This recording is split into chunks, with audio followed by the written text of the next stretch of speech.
Togi. Nag-harvest na si aking dudong. Ayan guys, yung togi. Dapat pala guys, tabunan siya guys para hindi siya magdahon agad. Ayan guys. Dito lang pala.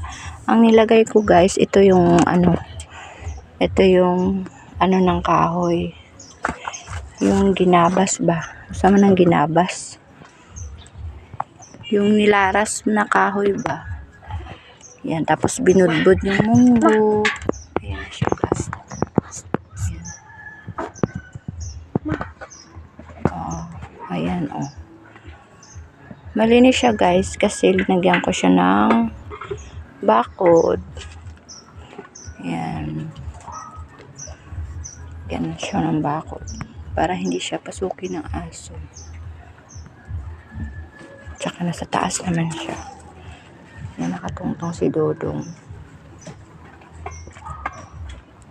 Ginagawa namin dito guys, kikilawin namin. Yan.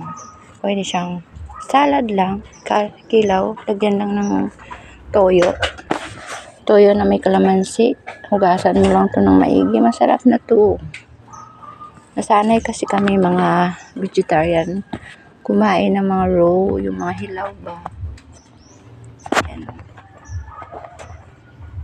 Pero kung gusto mong lutuin, pwede rin yan siya. Kailangan pala guys takpan para hindi siya magdahon agad. Next time tatakpan ko na siya. Okay guys, bye. Dong, bye. Bye. Okay, busy si Dudong.